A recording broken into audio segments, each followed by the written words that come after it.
Bhagyalakshmi சீரியலோட upcoming episode என்னென்னு பார்க்கலாம். வீட்டில் உள்ள எல்லா வேலையும் முடிச்சுட்டு பாக்கியா எப்பயும் போல் ஹோட்டலுக்கு கிளம்பி போக அவங்க ஏற்கனவே வர சொல்லியிருந்த அந்த ஷெஃப்பும் பாக்கியா வரதுக்கு முன்னாடியே ஹோட்டலுக்கு போயிட்டு சின்ன சின்ன வேலை எல்லாத்தையுமே செஞ்சிட்ருக்காங்க. அங்கே பாக்கியா வந்த உடனே மேடம் இன்றைக்கி என்ன சமைக்கணும் அப்படின்னு கேட்டு அங்கே உடனே சமையல் எல்லாத்தையுமே ஆரம்பிக்கிறாங்க. இப்படி கோபி அனுப்பின அந்த ஷெஃப்பும் ரொம்ப சுறுசுறுப்பாக ரொம்ப ஆர்வமாகவே சமையல் செய்கிறதெல்லாம் பார்த்துட்டு இங்கே பாக்கியா சொல்கிறாங்க செல்விக்கிட்ட, பாத்தியா செல்வி, நாம் வரதுக்கு முன்னாடியே ஹோட்டலுக்கு ஷெஃப் வந்தது மட்டும் இல்லாமல் நாம் வந்த உடனே என்ன சமைக்கணும்னு கேட்டு ஆர்வமாக எப்படி சமைக்கிறாருன்னுட்டு இப்படிப்பட்ட ஷெஃப் கிடைக்கணும்னு தான் ஆசைப்பட்டேன் அப்படின்னு பாக்கியா நினைக்கிறாங்க. உடனே இங்கே செல்வியும், அக்கா இவர் என்னவோ சுறுசுறுப்பாக தான் இருக்காரு, ஆனாலும் எப்படி சமைக்கிறாருன்னு தெரியலையே, ஓன் கைப்பக்குவம் அவருக்கு வருமா என்ன? அவர் சமைக்க நம்ம அதெல்லாம் சாப்பிட்டு பார்த்துட்டு ருசியாக இருக்குதான்னு தெரிஞ்சதுக்கு அப்புறம் தான் ஷெஃப்பை பற்றி நம்ம ஒரு முடிவே எடுக்க முடியும் அப்படின்னு சொல்லவும் உடனே பாக்கியாவும் நீ சொல்கிறதும் சரிதான் அப்படின்னு சொல்கிறாங்க. அதுக்கு செல்வி, அக்கா அண்ணாச்சி கடைக்கு பணம் கொடுக்கணும்க்கா, நான் 2-3 தடவை அங்கே போயிட்டு வரும்போதெல்லாம் அண்ணாச்சி எப்போ பணத்தை கொடுக்க போகிறீங்க, பாக்கியா மேடம் கிட்ட பணம் இவ்வளோ நீங்கள் கட்டணுன்ற விஷயத்த சொன்னீங்களான்னுட்டு கேட்டுக்கிட்டே இருக்காருக்கா, மேற்கொண்டு நம்ம ஹோட்டலுக்காக பொருள் வாங்கினோன்னா பணத்தை கெட்டினா அதான்க்கா பொருளையே தருவார் அப்படின்னு சொல்லும்போது, இன்றைக்கி எப்படியாவது பணத்தை கொடுத்துடலாம் செல்வி, நீ கவலைப்படாத, நீ போய் வேலையை பாரு அப்படின்னு சொல்கிறாங்க பாக்கியா. இங்கே பாக்கியா யோசிக்கிறாங்க. ஒரு பக்கம் செழியன் சரியே இல்லை, ஏதோ வேலையில் பிரச்சனைன்னு சொல்கிறான், ஆனால் என்ன ஏதுன்னு ஒழுங்காக எனக்கு தெரியல. இன்னொரு பக்கம் எழிலுக்கும் வேலை இல்லாமல் அங்கே வீட்டு வாடகையை அடுத்த மாதம் அவன் எப்படி கொடுப்பான்னு தெரியல. இப்படி என் பசங்க ஒவ்வொருத்தரும் சரியான வேலை இல்லாமல் இருக்காங்க. நானாவது ஹோட்டலை நல்லபடியாக நடத்தி ஒரு பெரிய வருமானம் வர மாதிரி செய்யணும். அப்போ தான் குடும்பத்தில் இருக்கிற பணப்பிரச்சனையாக இருக்கட்டும், இங்கே ஹோட்டலுக்காக வெளியில் வாங்கியிருக்க கடனாக இருக்கட்டும், இது எல்லாத்தையுமே சரி செய்ய முடியும் அப்படின்னு யோசிக்கிறாங்க. இன்னொரு பக்கம் ஜெனி செழியனுக்கு புரிய வைக்கிறாங்க. உன்னுடைய ஆஃபீஸில் நிறைய பிரச்சனைகள் இருந்தால் அது எல்லாத்தையும் நீ தான் சமாளிக்கணும். இங்கே வீட்டில் ஆன்ட்டி கேள்வி கேட்குறாங்கன்னுட்டு அவங்கக்கிட்ட நீ கோவப்பட்டு பேசுகிறதெல்லாம் ரொம்ப பெரிய தப்பு. வீட்டில் இப்போ நீ மட்டும்தான் இருக்க, ஆன்ட்டிக்கு உறுதுணையாக நீ தான் இருக்கணும். இத்தனை நாள் தாத்தா இருந்தாங்க. இங்கே இந்த கோபி அங்கிள் மூலமாக எந்த ஒரு பிரயோஜனமும் இல்லை. அப்படி இருக்கும்போது வீட்டில் எழிலும் இல்லை, நீ தான் பொறுப்பாக நடந்துக்கணும். நீ ஏன் எல்லார்கிட்டேயும் கோவப்பட்டு பேசிகிட்டு இருந்தா இங்கே பாக்கியா ஆன்ட்டி எவ்வளோ ஃபீல் பண்ணுவாங்க. இனி அப்படிலாம் நீ செய்யக்கூடாது. உனக்கு கோவம் வந்தாலும் நீ அமைதியாக தான் இருந்தாகணும் அப்படின்னு சொல்கிறாங்க. அதுக்குடனே செழியனும், என்ன செய்ய சொல்கிற, ஒரு பக்கம் வேலை நிலைக்குமா அப்படின்ற ஒரு எண்ணம், இன்னொரு பக்கம் குடும்பத்தையே பார்த்துக்கணுமே, இவ்வளோ பெரிய பொறுப்பு இருக்குது அப்படின்னு யோசிக்கும்போது எனக்கு கோவம் தான் வருது ஜெனி, அதனால தான் அம்மாவை இப்படி பேசிட்டேன் அப்படின்னு சொல்லிட்டு இருக்காரு. இங்கே காலேஜுக்கு போன இனியா தான் டான்ஸில் செலக்ட் ஆகிருக்காங்கன்ற விஷயம் இனியாவுக்கு தெரிய வர ரொம்ப சந்தோஷப்படுறாங்க. அது மட்டும் இல்லாமல் அவங்களுக்கு 2 மாதமும் அந்த காம்படிஷனுக்காக அவங்க டான்ஸ் ப்ராக்டிஸ் பண்ணணும், இங்கே டான்ஸ் கிளாஸ்க்கு போகணும் அப்படின்ற விஷயம்லாம் தெரிய வந்த உடனே இனியா என்ன செய்யன்னு தெரியாமல் யோசிக்கிறாங்க. அம்மா கிட்ட சொன்னால் நம்மளை புரிஞ்சுப்பாங்க, கண்டிப்பாக அந்த காம்படிஷனில் சேர்த்து விடுவாங்க அப்படின்னு நினச்சிட்டு ரொம்பவே சந்தோஷமாக வீட்டில் உள்ள எல்லார்கிட்டையுமே சொல்கிறாங்க இனியா. ஆனால் பாக்கியா, ஈஸ்வரி, ஜெனின்னு எல்லாருமே அது எப்படி 2 மாதம் டான்ஸுக்காக நீ வெளியில் கிளாஸுக்கெலாம் போக முடியும், அப்புறம் எப்படி படிப்பேன்னு சொல்லிட்டு இந்த காம்படிஷன்லாம் வேண்டான்னு வீட்டில் உள்ள எல்லாருமே சொல்லிடுறாங்க. இதை கேட்டு இனியாவும் ரொம்ப மனசு வேதனைப்படுறாங்க. எப்படியாவது இந்த காம்படிஷனில் கலந்துக்கிட்டு இப்போ நான் செலக்ட் ஆன மாதிரியே அதுலேயும் நான் ஜெயிச்சு வந்துட்டேன்னா அம்மாவுக்கு பெருமையாக இருக்குமே நினச்சா இப்படி யாருமே வேண்டான்னு சொல்கிறாங்களேன்னு சொல்லி ரொம்பவே வருத்தப்பட்டுட்டு இருக்காங்க. இதை யார்கிட்ட சொல்கிறது ஒன்றுமே புரியலையே அப்படின்ற மாதிரி யோசிக்கிறாங்க. இங்கே பாக்கியா மேலே நம்பிக்கையே இல்லாத இனியா மறுபடியும் அவங்க திருந்தாமல் தப்பு செய்கிற மாதிரியே கோபிக்கிட்ட இந்த விஷயத்த சொல்ல, உடனே கோபி, நீ எதுக்கும் கவலைப்படாத, நான் உனக்கு துணையாக பக்கபலமாக இருக்கேன், இந்த காம்படிஷனில் நீ கலந்துக்கணும், நீ தான் நல்லா படிப்பேன்னு தெரியுமே அப்படின்னு சொல்லி இங்கே இனியாவை ஏற்றி விட்டுறாங்க. அது மட்டும் இல்லாமல் உங்கள் அம்மாவுக்கு வெறும் சமைக்க தான் தெரியும், ஆனால் எல்லாமே தெரிஞ்சவ மாதிரி உங்கள் அம்மா பேசுவா, அதனால் உங்கள் அம்மாவுக்கு காலேஜை பற்றி தெரியுமா, படிப்பை பற்றி தெரியுமா, இல்லை காம்படிஷனை பற்றி தான் தெரியுமா, நான் சொல்கிறேன்ல, நீ நல்லா படிக்கிற பொண்ணு, இந்த காம்படிஷன்லையும் கலந்துக்கணும், உனக்காக நான் இருக்கேன், நீ கவலையே படாத அப்படின்னு சொல்லி அனுப்பிடுறாங்க.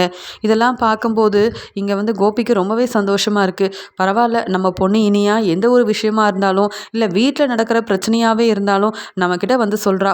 இந்த விஷயத்தில் நம்ம எதுவுமே இந்த பாக்கியா சொல்கிற மாதிரிலாம் நம்ம கேட்கக்கூடாது. என் பொண்ணு இனியாவுக்கு என்ன பிடிக்குதோ அதை தான் செஞ்சு கொடுக்கணும் அப்படின்னு நினச்சிட்டு இனியாவை எப்படியாவது இந்த காம்படிஷனில் கலந்துக்க வைக்கணும் அப்படின்னு நினைக்கிறாங்க.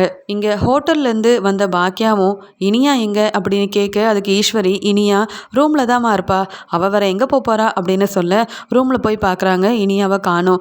அத்தை, இனியா வீட்டில் இல்லைத்த, அவள் எங்கே போயிருக்கான்னு தெரியுமா, நீங்கள் தானே வீட்டில் இருந்தீங்கன்னு சொல்லி கேட்க, அதுக்கு ஜெனியும், அவள் எங்கே போகிறா எங்கே வரான்னு சொல்லிட்டு ஆண்டி போகிறா, அவள் எங்கே போயிருக்காளோ தெரியல, அவளுக்கு வேணால் ஃபோன் பண்ணி பாருங்களேன், இனியா ஏன் இப்படி செய்கிறா அப்படின்னு ஜெனியும் யோசிக்கிறாங்க.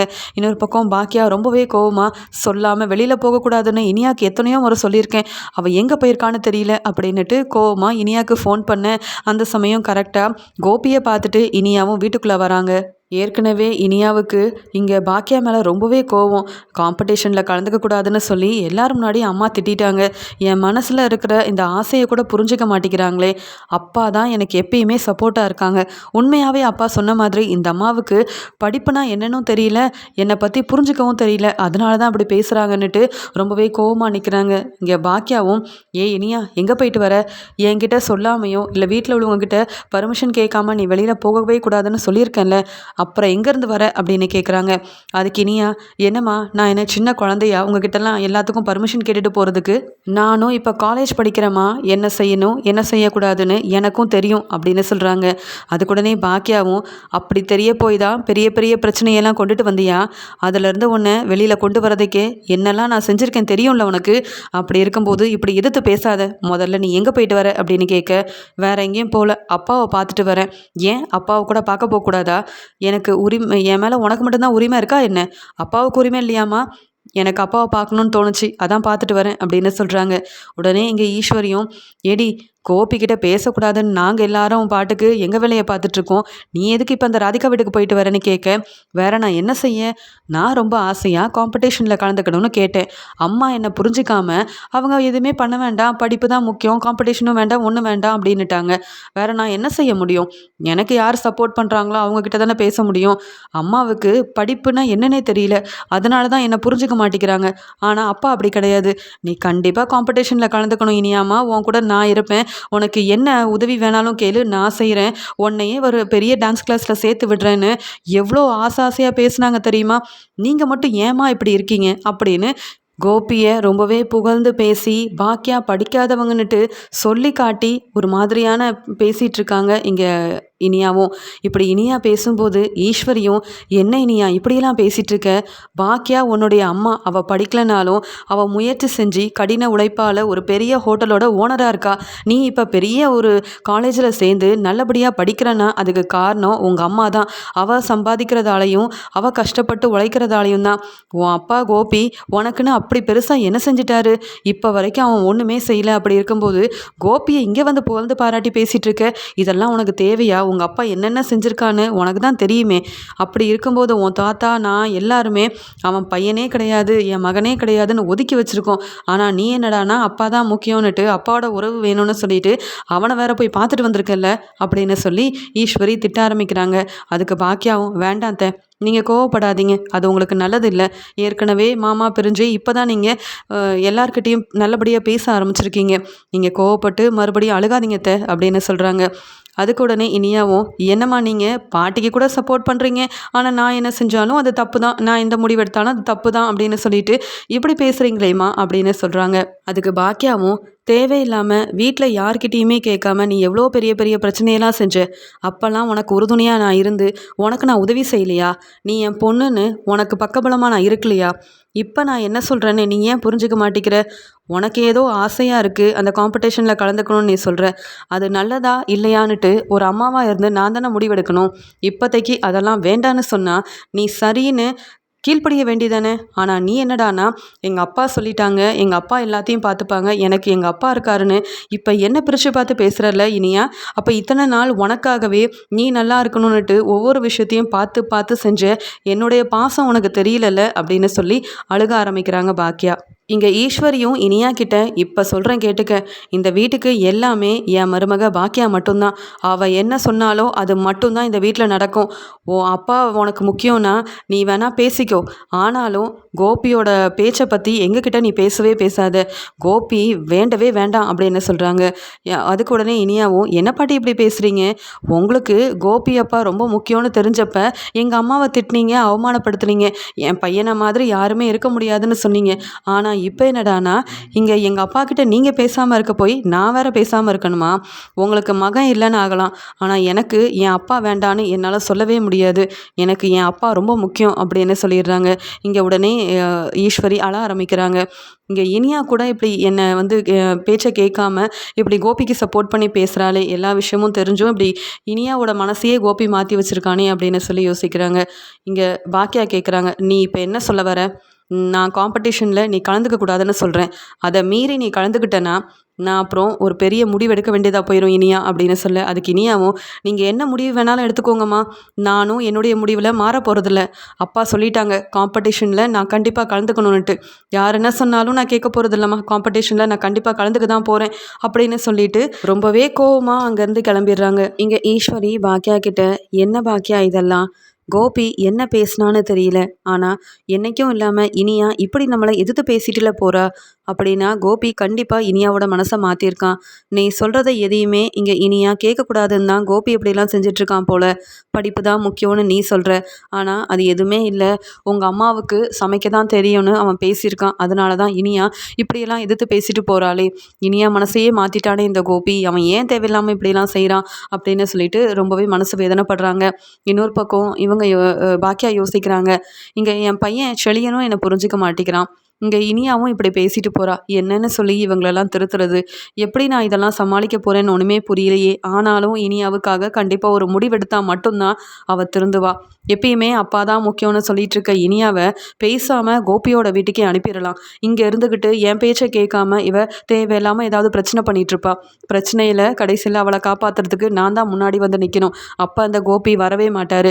இந்த முறை நம்ம ஏதாவது யோசனை பண்ணி சரியான முடிவெடுக்கணும் அப்படின்னு நினச்ச பாக்கியாவும் இங்கே ஈஸ்வரிக்கு ஆறுதல் சொல்லிட்டு, அத்தை நீங்கள் எதுக்காகவும் கவலைப்படாதீங்க, நான் பார்த்துக்கிறேன் அத்தை, இனியாவை எப்படியாவது திருத்திடலாம், நாம் சொல்கிறது தான் சரின்னு அவளுக்கு புரிய வைக்கலாம் அத்தை அப்படின்னு சொல்லிட்டு இங்கே பாக்கியாவும் போயிடுறாங்க. இங்கே பாக்கியாவுக்கு தூக்கமே வரல, என்ன பண்ணுறது ஏது பண்ணுறதுன்னு யோசிக்கிறாங்க. கோபியை வர வைப்போம், பேசாமல் இந்த இனியாவை வந்து கோபி கூடயே அனுப்பிடுவோம். நம்ம வீட்டில் இருக்கிற வரைக்கும் நல்ல வசதியாக இருந்துக்கிட்டு ஒழுங்காக படிக்காமல் பல பிரச்சனைகளை கொண்டு வர இனியா வீட்டை விட்டு வெளியில் போய் அவள் அப்பா மூலமாக நிறைய பாடம் படித்தா மட்டும்தான் அவளுக்கு புரிய வரும், அம்மாவோட பாசம்னா என்ன, அந்த கோபி என்னெல்லாம் செஞ்சுருக்காருன்னுட்டு. இங்கே கோபி தான் அம்மாவையே அவரோட வீட்டுக்கு கூட்டிகிட்டு போய் ஒழுங்காக பார்த்துக்க முடியல. அப்படி இருக்கும்போது இனியாவை மட்டும் நல்லாவா கவனிக்க போகிறாரு. அதனால் இனியா இங்கே இருந்தால் நம்ம அருமை அவளுக்கு புரியாது. அவள் அப்பா கூட தான் இருக்கணும் எல்லா விஷயத்துலையும். அவள் அப்பா தானே நிறையா படிச்சிருக்காரு, அனுபவம் இருக்குது, என் அப்பா தான் எனக்கு சப்போர்ட் பண்ணுவாருன்னு பேசுகிறாள்ல, என் அருமை அவளுக்கு புரியவே இல்லை. அதனால் பேசாமல் கோபி கூடயே அனுப்பி வச்சுருவோம், கொஞ்ச நாள் அங்கே இருக்கட்டும், நல்லா அனுபவிக்கட்டும், அப்போ தான் அவளுக்கு தெரியும் அப்படின்னு ஒரு முடிவெடுக்கிறாங்க. கோபியை கூப்பிடணும்னு இங்கே பாக்கியா நினைக்கிறாங்க. ஆனால் இன்னொரு பக்கம் கோபி யோசிக்கிறாரு, நாம் பேசாமல் பாக்கியாவோட வீட்டுக்கு போயிட்டு பிள்ளைங்களை நீ ஒழுங்காக வளர்க்குறதே இல்லை, ஒரு பக்கம் செழியன் எவ்வளோ பெரிய பிரச்சனையில் இருக்கான், அதையும் நீ கவனிக்க மாட்டேங்கிற, இங்கே இனியாவுக்கும் சப்போர்ட்டாக இருக்க மாட்டேங்கிறேன்னு சொல்லி இங்கே வீட்டுக்கு போயிட்டு நம்ம அம்மாவையாக இருக்கட்டும் பாக்கியாவையாக இருக்கட்டும் வெளுத்து வாங்கினாதான் பாக்கியா வந்து திருந்துவா.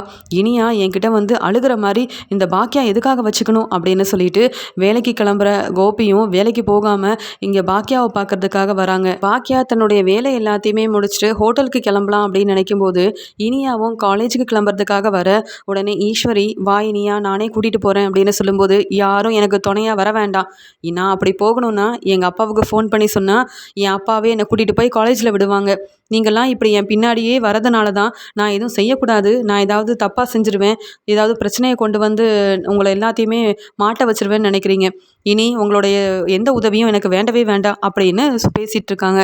அந்த சமயம் இங்கே கோபி வந்து பாக்கியாவோட வீட்டுக்கு போகிறாரு. அங்கே கோபி வரதை பார்த்து ஈஸ்வரியும், இவன் இந்த சமயத்தில் எதுக்கு இங்கே வரான்னு தெரியலையே, இவன் மூலமாக தான் வீட்டில் இனியாவால் பெரிய பிரச்சனை வந்துக்கிட்டு இருக்கு அப்படின்னு யோசிக்கும்போது வந்த வேகத்தில் கோபியும் பாக்கியாவை பார்த்து, ஏய் பாக்கியா, இங்கே வீட்டில் என்ன பெரிய பிரச்சனை நடக்குது, இப்போ கூட உனக்கு ஹோட்டல் தான் முக்கியம்னு நீ கிளம்பிட்டல, கொஞ்சம் கூட நம்ம பசங்களை பற்றி நீ யோசிக்கவே மாட்டியா, அங்கே செல்லியன் என்னடானா ஆஃபீஸில் பெரிய பிரச்சனையாக இருக்குன்னு சொல்லிட்டு அங்கே வந்து ட்ரிங்க்ஸ் பண்ணிகிட்டு இருக்கான், இங்கே இனியா என்னடானா காம்படிஷனில் அம்மா கலந்துக்க சொல்ல மாட்டேங்கிறாங்க, படிப்பு தான் முக்கியம்னு சொல்லி என் ஆசை எல்லாத்தையுமே அவங்க கவனிக்க மாட்டேங்கிறாங்கன்னு இனியாவும் வந்து என்கிட்ட அழுகிறா, அப்படி உனக்கு ஹோட்டல் தான் முக்கியம்னா எதுக்காக பசங்களை உன் கூட வச்சுருக்க, பேசாமல் என் கூட அனுப்பி விட்டுற வேண்டியதானே, இங்கே வீட்டில் உன் கூட இருக்கிற பசங்க சந்தோஷமாவே இல்லை. அதை எதை பற்றியும் யோசிக்காமல் ஹோட்டல் தான் முக்கியம்னு கிளம்பிட்டல. நீ அப்புறமா ஹோட்டலில் போய் வியாபாரம் பார்த்து கை நிறைய சம்பாதிக்கலாம். அது வரைக்கும் உன் கூட இருக்கிற பிள்ளைங்கள நல்லபடியாக கவனி அப்படின்னு சொல்லி ஆரம்பிக்கிறாரு. அதுக்கு பாக்கியாவும், வாங்க கோபி சார் வாங்க, உங்களை தான் நானும் கூப்பிடணும்னு நினச்சேன், அதுக்குள்ளே நீங்களே வந்துட்டீங்க. நீங்கள் வருவீங்கன்னு நான் எதிர்பார்க்கவே இல்லை. அதையே தான் நானும் சொல்கிறேன். இத்தனை வருஷம் நீங்கள் என்னை விட்டுட்டு போய் நீங்கள் சந்தோஷமாக வாழ்ந்துட்டுருக்கீங்க. வீட்டில் நடக்கிற பிரச்சனை என்னன்னு உங்களுக்கு தெரியுமா? தெரியாது. அப்படி இருக்கும்போது பிள்ளைங்க மேலே எனக்கும் உரிமை இருக்குன்னு சொல்கிறீங்கல்ல, அந்த உரிமையை நீங்களே எடுத்துக்கோங்க. பிள்ளைங்களை கூட்டிகிட்டு போய் நீங்களே பார்த்துக்கோங்க கோபி சார்.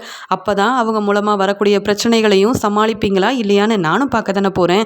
இனியா செய்கிறது தப்புன்னு நான் சொல்லிகிட்ருக்கேன். ஆனால் நீங்கள் இனியாவுக்கு சப்போர்ட் பண்ணி பேசுகிறீங்க. இதுலையே தெரியல நீங்கள் குடும்பத்தை பிரிக்கணும்னு நினச்சி தான் இப்படியெல்லாம் பண்ணுறீங்கன்னுட்டு. இதை தான் நானும் சொல்கிறேன். எங்களை இனியா எதிர்த்து பேசுகிறா, எங்கள் பேச்சை கேட்கவே மாட்டேங்கிறா. இப்படி இனியா மாறினதுக்கு காரணமே நீங்கள் தான்.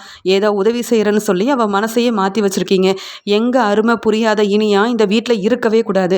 நீங்கள் இனியாவை கூட்டிகிட்டு இப்போவே வீட்டை விட்டு வெளியில் போங்க. நீங்கள் தானே இனியாவோட அப்பா. இனி அவளுக்கு தேவையான எல்லாத்தையும் பார்த்து நீங்களே செய்யுங்க. இங்கே சொகுசா இனியா வசதியோடு வாழணும், நல்லா படிக்கணும்னுட்டு அவளுக்கு தேவையான எல்லாத்தையுமே தனி ஆளாக நின்று பார்த்து செஞ்ச என் அருமையே அவளுக்கு புரியல. அப்படி இருக்கும்போது அவள் எதுக்கு என் கூட இருக்கணும்?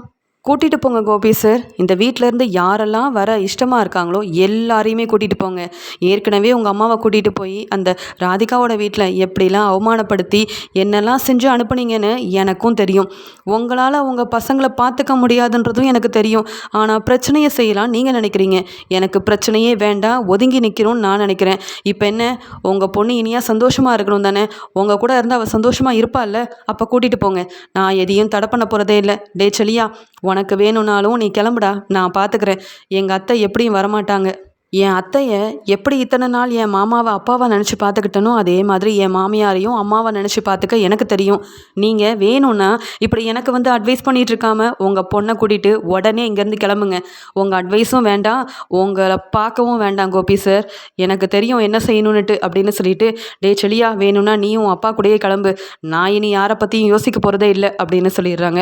இங்கே செலியனும் என்ன பண்ணனே தெரியல. என்ன இந்த இனியா ரொம்ப எதிர்த்து பேசியிருக்கா போலையே, நான் வேற அம்மாவை திட்டேன். இங்கே அப்பா தான் எனக்கும் சப்போர்ட்டாக இருக்கிறாங்கன்னு நினச்சி அம்மாவை திட்டினதால தான் அம்மா இவ்வளோ கோவமாக பேசிகிட்டு இருக்காங்க போல நினச்சிட்டு, நான் எங்கேயும் போகலம்மா, நான் உங்களை பேசுனது தப்பு தான், என்னை மன்னிச்சிருங்கம்மா அப்படின்னு சொல்லிட்டு அமைதியாகவே நிற்கிறாரு. இங்கே இனியாவும், என்னம்மா நீங்கள் என்ன போய் அப்பா கூட போக சொல்கிறீங்க? நான் எப்படி அங்கே போய் இருக்க முடியும்? அது ராதிகாவோட வீடாச்சே. ஏற்கனவே பாட்டி அங்கே இருந்து எவ்வளோ அழுதுகிட்டே அவமானப்பட்டு அங்கேருந்து வந்தாங்க. நான் போனாலும் என்னை அவங்க நல்லபடியாக கவனிக்க மாட்டாங்கம்மான்னு சொல்ல, அதுக்கு இங்கே பாக்கியாவும், தெரியுதுல்ல அங்கே உன்னை கவனிக்க யாருமே இல்லைன்னு தெரிஞ்சும் என்னவோ உங்கள் அப்பா தான் பெரிய ஆளுன்னுட்டு அவருக்கு சப்போர்ட் பண்ணி பேசினா நீ எதுக்கடி இங்கே இருக்கணும்? என் அருமை உனக்கு தெரியலல்ல? இத்தனை நாள் உன்னை எவ்வளோ அழகாக பாதுகாப்பாக வளர்த்து உன்னை ஒரு நல்லா படிக்க வைக்கணும்னு நினச்சேன். ஆனால் என் பேச்சை மீறினதுக்கப்புறமா நீ எதுக்கு அங்கே இருக்கணும்? நீயும் திருந்தணும்னா இந்த வீட்டில் உனக்கு இடமே இல்லை. உங்கள் அப்பா வந்துட்டார்ல, உனக்கு சப்போர்ட் பண்ணுறது உங்கள் அப்பா தானே, உனக்கு அப்பா தான் முக்கியம்னு சொன்னல, கிளம்பு, 2 பேரும் வெளியில் கிளம்புங்க அப்படின்னு சொல்லிடுறாங்க பாக்கியா.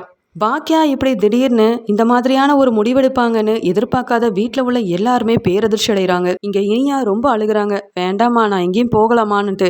உடனே கோபி, என்ன இனியாமா, அதான் அப்பா இருக்கேன்ல, அந்த பாக்கியா உன்னை வந்து என் கூட போக சொல்லிட்டா நீ அழக்கூடாது, சந்தோஷமாக என் கூட வரணும். நீ நினச்ச மாதிரியே காம்படிஷனில் உன்னை கலந்துக்க வைப்பேன். அந்த பாக்கியா என்ன உன்னை படிக்க வைக்கிறது? நான் உன்னை நிறைய படிக்க வைக்கிறேன், பெரிய ஒரு வேலையில் உன்னை சேர வைப்பேன். அந்த பாக்கியா படிக்காதவ, வெறும் சமையல் மட்டும்தான் அவளுக்கு தெரியும். நீ என்ன நினச்சாலும், நீ என்ன ஆசைப்பட்டாலும் அதை நடக்கவே விடமாட்டா அந்த பாக்கியா. அப்படி இருக்கும்போது இந்த பாக்கியா உனக்கு வேண்டவே வேண்டாமா, நீ என் கூடயே வந்துரு. அவ என்னம்மா உன்னை வீட்டை விட்டு வெளியில் போக சொல்கிறது? உனக்காக எப்பயுமே அப்பா நான் இருக்கேன். இப்போவாது புரிஞ்சுக்கிட்டியா? முதல்ல அந்த எழில வீட்டை விட்டு வெளியில் அனுப்புனான். எழில் தான் எங்கள் பாக்கியாவுக்கு எல்லா விஷயத்துலையும் சப்போர்ட்டாக இருந்தான். பையனை கூட பார்க்காம வீட்டை விட்டு வெளியில் அனுப்பிட்டு இப்போ ஒன்றை வேற போக சொல்கிறா பாத்தியா? இதுலையே தெரியல, எல்லாரையும் வீட்டை விட்டு வெளியில் அனுப்பிட்டு இந்த பெரிய வீட்டில் பாக்கியா மட்டும் சந்தோஷமாக வாழணும்னு நினைக்கிறா. அதனால தான் உங்கள் அம்மா இப்படிலாம் நடந்துக்கிறா. இப்போயாவது உங்கள் அம்மாவோட விஷயத்தை, உங்கள் அம்மா எப்படிப்பட்டவன்றதை புரிஞ்சுக்கோங்க அப்படின்னு சொல்ல இங்கே அழுகிறாங்க இனியாவும். அம்மா நான் போகலம்மா அப்படின்னு சொல்லிட்டு. ஆனால் கோபி, இல்லை நீ கண்டிப்பாக என் கூட வந்து தான் ஆகணும் அப்படின்னு சொல்லி அங்கேருந்து இனியாவுக்கு புரிய வச்சு பேசி அழுதுட்டுருக்க இனியாவை அங்கேருந்து கூட்டிகிட்டு கூட்டிகிட்டு போகிறாங்க. இதை பார்த்து இங்கே ஜெனியாக இருக்கட்டும் ஈஸ்வரின்னு எல்லாருமே கண்கலங்கி போய் நிற்கிறாங்க. இங்கே உடனே ஜெனியும், என்ன ஆண்டி நீங்கள் பாட்டுக்கு இனியாவை கோபி அங்கிள் கூட அனுப்பிட்டீங்களே, அங்கே ராதிகாவுக்கும் இனியாவுக்கும் செட்டே ஆகாது. ராதிகாவோட குணம் தான் உங்களுக்கு தெரியுமே. இங்கே பாட்டியவே அவங்க அங்கே இருக்க விடாமல் என்னென்னவோ செஞ்சு ரொம்ப அவமானப்படுத்திட்டாங்க. இன்னும் இனியா அங்கே போய் என்னெல்லாம் அனுபவிக்க போகிறாளோ தெரியல அப்படின்னு சொல்கிறாங்க. இங்கே ஈஸ்வரி எதுவுமே பேசாமல் நிற்கிறாங்க. அதுக்கு பாக்கியா சொல்கிறாங்க, என்னோட அருமையும் இந்த வீட்டில் இருக்கிற நம்மளோட அருமை அந்த இனியாவுக்கு தெரியணும்னா அவள் அந்த ராதிகா வீட்டில் போயிட்டு எல்லா விஷயத்தையும் நல்லா கற்றுக்கணும். அவளுக்கு இதுதான் ஒரு சரியான பாடம். எப்படியும் கோபி இனியாவை கவனிக்க போகிறதில்ல.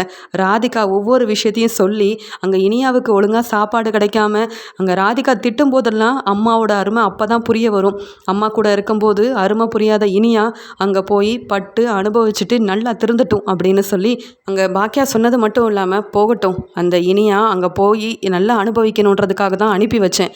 எனக்கும் அவளை அனுப்பணும்னு ஆசை இல்லை. ஆனால் இனியா பேசின பேச்சால தான் நான் இப்படி ஒரு முடிவெடுத்தேன். இங்கே கோபி என்னை விட்டு போனதுக்கப்புறமா என் பசங்களுக்காகவே இத்தனை நாள் கஷ்டப்பட்டு வேலை செஞ்சு உழைச்சிட்டு இருந்தேன். என்னுடைய அருமையே இனியாவுக்கு தெரியலனா அவள் எதுக்காக இங்கே இருக்கணும் அப்படின்னு சொல்ல இங்கே எதுவுமே பேசாமல் வீட்டில் உள்ள எல்லாருமே நிற்கிறாங்க. பாக்கியா இப்படி ஒரு முடிவெடுத்துட்டாலே அப்படின்னு சொல்லி இங்கே ஈஸ்வரி நினைக்கிறாங்க. கோபி ரொம்ப சந்தோஷமாக இனியாவை ராதிகாவோட வீட்டுக்கு கூட்டிகிட்டு போகிறாங்க.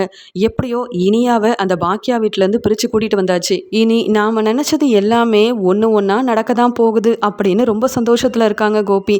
என் பொண்ணு இனியா இனி என் கூட தான் இருக்க போறான்னுட்டு சந்தோஷமா இனியாவை ராதிகாவோட வீட்டுக்கு கூட்டிகிட்டு போகிறாங்க. அங்கே ராதிகா கோபி இனியாவோட வந்து நிற்கிறத பார்த்துட்டு ரொம்பவே கோவப்பட ஆரம்பிக்கிறாங்க. என்ன கோபி இது, இனியாவை எதுக்காக இங்கே கூட்டிகிட்டு வந்திருக்கீங்க, யாரை கேட்டு கூட்டிகிட்டு வந்தீங்க அப்படின்னு ராதிகாவும் ஆரம்பிக்கிறாங்க. இங்கே யோசிக்கிறாங்க இனியா பேசாமல் அம்மா கூட அம்மா பேச்சை கேட்டுக்கிட்டு அங்கேயே இருந்திருக்கலாம். இப்போவே ராதிகா ஆரம்பிச்சிட்டாங்க, எனக்கு இங்கே இருக்கவே பிடிக்கலையே. இங்கே வந்த உடனே ராதிகா இப்படி ரொம்ப கோவமால பேசுகிறாங்க. இனி இந்த வீட்டில் என்னெல்லாம் நடக்க போதோ தெரியலையே அப்படின்னு பயந்துக்கிட்டே எதுவுமே பேசாமல் தலை குனிஞ்சு நிற்கிறாங்க இனியா.